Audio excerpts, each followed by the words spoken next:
कि इस सारे विषय को लेकर के मुझे सिर्फ यही कहना है। एक तो मैं आदरणीय प्रधानमंत्री जी का, केंद्र सरकार का आभार व्यक्त करता हूं, क्योंकि ऐसा अनुभव किया कि ऐसी परिस्थिति में जब पूरे विश्व की इकोनॉमी प्रभावित हुई है और प्रधानमंत्री जी ने हमेशा इस बात के लिए प्रयास किए हैं कि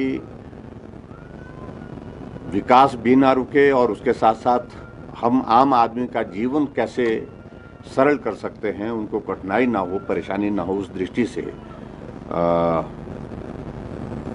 पेट्रोल डीजल की कीमतों पर उस पर कटौती की। और मुझे इस बात की भी प्रसन्नता है कि एक आग्रह हमारे समक्ष भी इस बात के लिए था और हमने भी स्वीकार किया और उसमें हमने हिमाचल प्रदेश में भी उस प्रकार से उसमें डीजल और पेट्रोल में जो है उसमें रेट्स वैट में जो है उसमें कटौती की है। और अब कुल मिलाकर के डीजल पर लगभग 17 रुपये का फर्क पड़ रहा है, सस्ता हो गया। और इसके अतिरिक्त पेट्रोल पर भी इसी प्रकार से उसी अनुपात में जो है वो उसका 7 रुपये हमने डीजल पर और पेट्रोल पर दोनों पर जो है स्टेट की ओर से वैट को कम करने का जो है वो निर्णय लिया।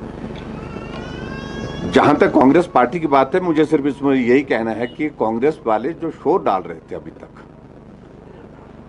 उनको कोई नैतिक अधिकार नहीं है इन सारी बातों को कहने का।